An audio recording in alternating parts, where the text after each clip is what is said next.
Encouraging words for people who have endured exile and loss. This is what is on offer in the first reading this weekend from the book of the prophet Baruch. The reading is essentially a call to rejoice and rise up and to wrap ourselves in the cloak of justice. The prophet exclaims, "The forests and every fragrant kind of tree have overshadowed Israel at God's command."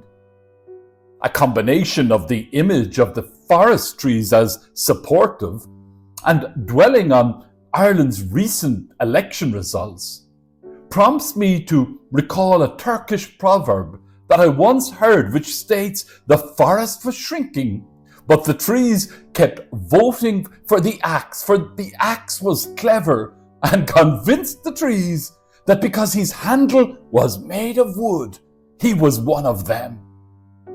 In this post-election period in Ireland, some voices express disillusionment at the outcome, believing that the change is once again long-fingered.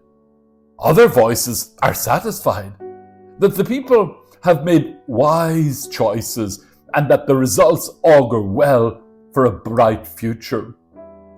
American theologian and ethicist Stanley Hauerwas insightfully shares, Advent is patience. It's how God has made us a people of promise in a world of impatience. It was Hauerwas who memorably argued that the church doesn't have a social strategy. The church is a social strategy. Elaborating on this provocatively strong statement, Hauerwas reasons, the church shows the world a manner of life the world can never achieve through social coercion or government action. We as church serve the world by showing it something that it is not, namely a place where God is forming a family out of strangers. Hauerwas also impactfully argues, another hallmark of Christianity is that salvation is not individualistic. It's not something one person receives for himself or herself.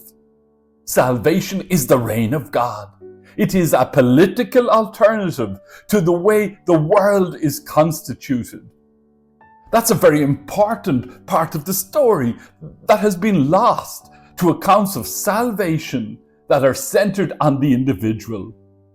Salvation is a key word in Luke's Gospel, as is evident in this weekend's reading on the second Sunday of Advent, where John the Baptist declares from the desert that all flesh shall see the salvation of God.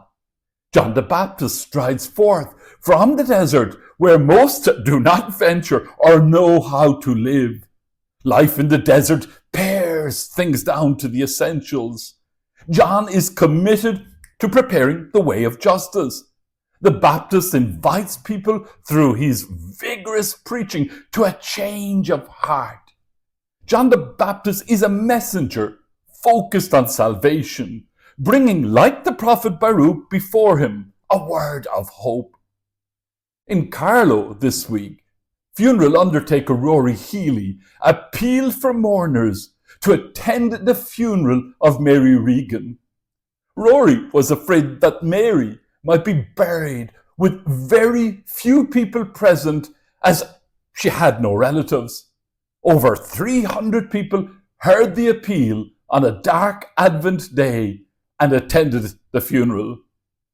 One journalist tweeted, "I haven't stopped thinking about this lady today. Asking people to attend her funeral was such a touching gesture, but far better to have even one visitor in life than a church full in death.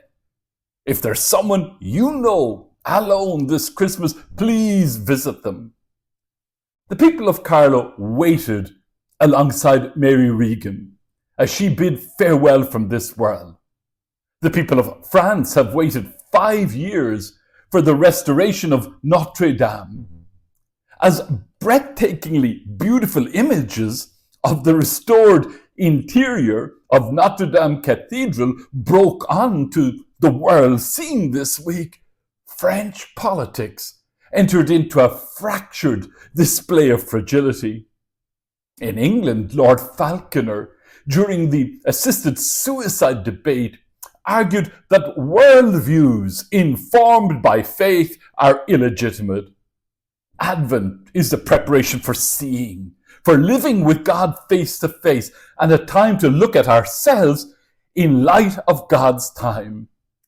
The truth is that Advent can even shine in the most secular of terrains, be it a lonely soul, or the dynamics of government formation in Ireland, or in a destroyed cathedral in Paris, or in the debris of political collapse, or heated public debate about life.